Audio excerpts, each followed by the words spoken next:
E Joseph, ഇന്ന് ബി.ജെ.പിയുടെ സംസ്ഥാന അധ്യക്ഷൻ മുനമ്പത്തെത്തിയപ്പോൾ മുനമ്പം നിവാസികളായ 50 പേർ ബി.ജെ.പിയുടെ ഭാഗമായപ്പോൾ താങ്കളുടെ സാന്നിധ്യം അവിടെ ഉണ്ടായിരുന്നു.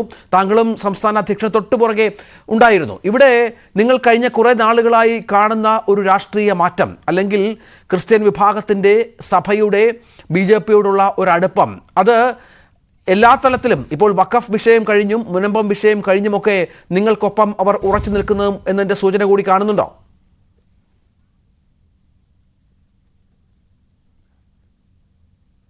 ഞങ്ങൾ ഇതിൻ്റെ അകത്ത് ഞങ്ങളോടൊപ്പം രാഷ്ട്രീയപരമായി ഉറച്ചു നിൽക്കുന്നതിന് വേണ്ടിയിട്ട് ഒരു പ്രവർത്തനം ഞങ്ങളവിടെ നടത്തിയിട്ടില്ല. ഞങ്ങൾ അവിടുത്തെ സാധാരണ ജനങ്ങളുടെ എക്കോ അടിക്കുന്നുണ്ട്. എക്കോ ശരിയാക്കാം സാർ, പറഞ്ഞോളൂ ശരിയാക്കാം.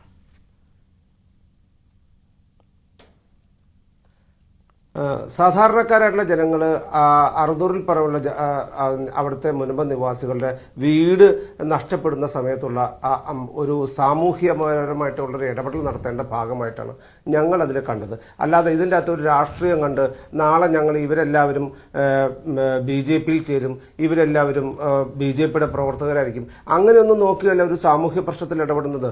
അവിടുത്തെ ജനങ്ങൾ അനുഭവിക്കുന്ന കഷ്ടതകൾ കഴിഞ്ഞ 2-2.5 വർഷക്കാലമായി അവർക്ക് നേരിടേണ്ടി വരുന്ന പ്രശ്നങ്ങൾ, അവരുടെ കുട്ടികളുടെ വിദ്യാഭ്യാസം മുടങ്ങുന്നു, അവർക്ക് വീട് വെക്കാൻ പറ്റുന്നില്ല, മെയിൻ്റെനൻസ് ചെയ്യാൻ പറ്റുന്നില്ല, ധാരാളം പ്രശ്നമുണ്ടെന്നേ.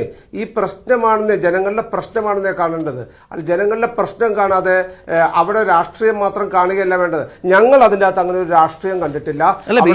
അങ്ങനെ രാഷ്ട്രീയം കാണാതെ ഇപ്പൊ ബി.ജെ.പി എന്നല്ല, കോൺഗ്രസ് ആയാലും CPM ആയാലും ലീഗ് ആയാലും ഒന്നും ഒരു വിഷയത്തിലും രാഷ്ട്രീയം കാണാതെ ഇറങ്ങാൻ പറ്റില്ലല്ലോ. കാരണം രാഷ്ട്രീയ പാർട്ടികളാണ്, സ്വാഭാവികമായും ജനങ്ങളുടെ മാൻഡേറ്റ് വളരെ പ്രധാനമാണ്. തൃശ്ശൂരിൽ വളരെ കൃത്യമായി തന്നെ അത് ബി.ജെ.പിക്ക് അനുകൂലമായി വന്നതാണ്. അപ്പോൾ അങ്ങനെ രാഷ്ട്രീയം കാണുന്നില്ല എന്ന് പറയാതെ പ്രശ്നങ്ങൾ പരിഹരിക്കാൻ ഇറങ്ങിയതായിരിക്കും, പക്ഷെ അത് ഒരു മാർഗമായി കാണുന്നു എന്നത് അത് യാഥാർത്ഥ്യമാണല്ലോ. രാഷ്ട്രീയ പാർട്ടിയുടെ പ്രതിനിധിയായ താങ്കൾക്ക് അതിൽ രാഷ്ട്രീയം കാണുന്നില്ല എന്നങ്ങനെ പറഞ്ഞു വെക്കാൻ സാധിക്കുമോ സാർ?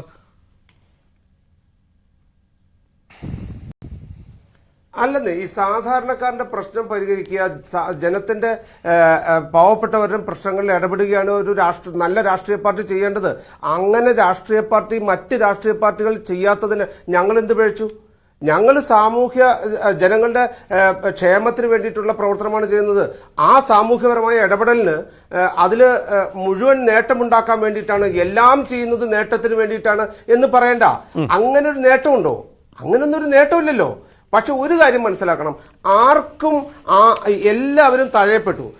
LDF-ഉം UDF-ഉം തഴഞ്ഞു. അത് ആ നാട്ടിലെ ജനങ്ങൾക്കറിയാം, ആ നാട്ടിലെ ആളുകൾക്കറിയാം. സഭയോട് ഞങ്ങൾ പ്രത്യേകം പറഞ്ഞോ ഇതിൻ്റെ അകത്ത് ഒരു പ്രസ്താവന ഇറക്കണമെന്ന്? ഞങ്ങൾ അങ്ങനെയൊന്നും ആവശ്യപ്പെട്ടില്ല. സഭയ്ക്ക് തോന്നി, അത് ഞങ്ങളും സഭയും തമ്മിലുള്ള അഡ്ജസ്റ്റ്മെന്റ് ഒന്നുമല്ല. സഭയ്ക്ക് തോന്നി അവിടെ താമസിക്കുന്ന 610 കുടുംബങ്ങളുടെ വിഷം നേരിട്ട് മനസ്സിലാക്കുന്നത് സഭയാണ്. ഞങ്ങള് ജനങ്ങളുടെ പ്രശ്നം മനസ്സിലാക്കുന്നത് ഞങ്ങൾ തെരഞ്ഞെടുപ്പുമായും അല്ലാതെ ഒക്കെയായി ബന്ധപ്പെട്ട് ഞങ്ങൾ അവിടെ ചെല്ലുമ്പോഴാണ് ഞങ്ങൾ ഈ കാര്യം അറിയുന്നത്. അതുകൊണ്ട് തന്നെ ഇത് ഒരു രാഷ്ട്രീയ ഇടപെടലാണ് എന്ന് പറയേണ്ട ആവശ്യം. ഇപ്പൊ നമ്മൾ തൃശ്ശൂരത്തെ കാര്യം പറഞ്ഞു. തൃശ്ശൂർ അവിടെ ഉണ്ടായിരുന്ന ബാങ്കിന്റെ തട്ടിപ്പ് കേസിലുള്ള ആളുകൾ, അവർക്ക് വേണ്ടി സുരേഷ് ഗോപി പദയാത്ര നടത്തി. അവിടെയുള്ള എല്ലാ ആളുകളും സുരേഷ് ഗോപിക്ക് വോട്ട് ചെയ്തു എന്നും ആ വോട്ടിന് വേണ്ടിയിട്ടാണ് ചെയ്തു എന്നും അല്ലല്ലോ പറയുന്നത്. അങ്ങനെയാണ് വോട്ട് കിട്ടിക്കഴിഞ്ഞാൽ പിന്നെ ചെയ്യണ്ടല്ലോ. അതല്ല, അവരോടൊരു കമ്മിറ്റ്മെന്റ് ഉണ്ട്. അവർ വിഷമം അനുഭവിക്കുന്നു, നമ്മളോട് പറയുന്നു. ആരോട് അവർ പറയും? അവരാരോടാണ് പറയുന്നത്? എങ്ങനെയാ പറയുന്നത്? അവർ ജയിപ്പിച്ചു വിട്ട MLA, അവർ ജയിപ്പിച്ചു വിട്ട MP, അവരോടാണല്ലോ അവർക്ക് ഏറ്റവും കൂടുതൽ ആക്സസ് ഉള്ളത്. അവർ ആ ആക്സസ് ഉള്ളവരോട് ചെന്ന് പറഞ്ഞു. അപ്പോൾ അവർ പറഞ്ഞു സഹായിക്കാം എന്ന് പറഞ്ഞു. അത് കഴിഞ്ഞ് അവിടുത്തെ MLA കണ്ടു. MLA അപ്പം മന്ത്രിയെ പരിചയപ്പെടുത്തിയപ്പോൾ P. രാജീവ് മന്ത്രി എന്താ പറയുന്നറിയോ? നിങ്ങൾ AG-യെ പോയി കണ്ടോ, ഞാൻ വിളിച്ചു പറഞ്ഞേക്കാന്ന് പറയും. AG ഇതിനൊന്നും ഹാജരാവില്ല. അത് കഴിഞ്ഞ് ഇവരെ തിരുവനന്തപുരത്ത് എല്ലാം പറയും. തിരുവനന്തപുരത്ത് ഫസ്റ്റ് ഫ്ലോറിൽ ചെല്ലും, സെക്കൻഡ് ഫ്ലോറിൽ ചെല്ലും, വീണ്ടും ഗ്രൗണ്ട് ഫ്ലോറിൽ വരും. ഈ പാവങ്ങൾ 2.5 കൊല്ലം നടന്നപ്പോഴാണ് ഞങ്ങൾ അവിടെ ചെല്ലുന്നത്.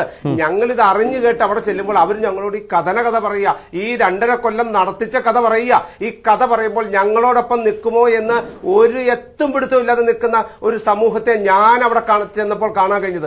അത് പാർട്ടി നിയോഗിച്ച് അന്നത്തെ സംസ്ഥാന പ്രസിഡന്റ് പറഞ്ഞിട്ടാണ് ഞങ്ങൾ അവിടെ പോകുന്നത്.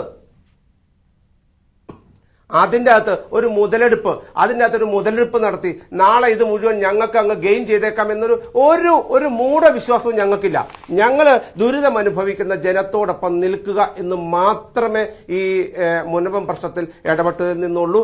അല്ലാതെ രാഷ്ട്രീയപരമായി ഇവിടുന്ന് വലിയൊരു നേട്ടം കൊയ്യാൻ പോവുകയാണ് എന്നൊന്നും ഉദ്ദേശിച്ചല്ല. പക്ഷെ ഇവരെ ആര് സഹായിക്കും? ഈ MLA MP ഒക്കെ വിട്ടുകഴിഞ്ഞാൽ പിന്നെ ഇവരാരുടെ അടുത്ത് പോവും? ഇവര് സ്വാഭാവികമായിട്ട് ഞങ്ങളുടെ അടുത്ത് വന്നു. ഞങ്ങളിത് അവരെ ദുരിതം മനസ്സിലാക്കി, ഞങ്ങളവരെ സഹായിച്ചു, ഞങ്ങളവരോടൊപ്പം നിന്നു, ഇനിയും നിൽക്കും. അവര് ആവശ്യപ്പെടുന്നിടത്തോളം കാലം അവരോടൊപ്പം നിൽക്കും. നാളെ ഞങ്ങൾ വന്യമൃഗങ്ങളുമായിട്ടുള്ള പ്രശ്നമാണ്, കൃഷിയിടങ്ങളിലെ പ്രശ്നമാണ്, ഇടുക്കിയിലും വയനാട്ടിലും ഒക്കെ നടക്കുന്ന അവിടുത്തെ ജനങ്ങളാണ് ഈ ഞങ്ങളെ ഇടതും വലതും ജയിപ്പിച്ചു വിട്ടിട്ട് പ്രശ്നമുണ്ടാകുന്നത് എന്ന് പറയുന്നു. ഞങ്ങളോട് ആവശ്യപ്പെടുന്നു, നിങ്ങൾ ഞങ്ങളെ ഒന്ന് സഹായിക്കണമെന്ന്. ഞങ്ങൾ അവിടെ ചെല്ലും. ഞങ്ങളല്ലെങ്കിലും അതിൽ ഇടപെടുന്നുണ്ട്. ഞങ്ങൾ അത്തരം കാര്യങ്ങളിൽ നിരന്തരമായി ഇടപെട്ടുകൊണ്ടിരിക്കുന്നത്. ഭൂപേന്ദ്ര യാദവ് എന്ന മന്ത്രി കേരളത്തിൽ വരാൻ പോവുകയാണ്. ആ മേഖല മുഴുവൻ സന്ദർശിക്കാൻ വേണ്ടി പോവുകയാണ്.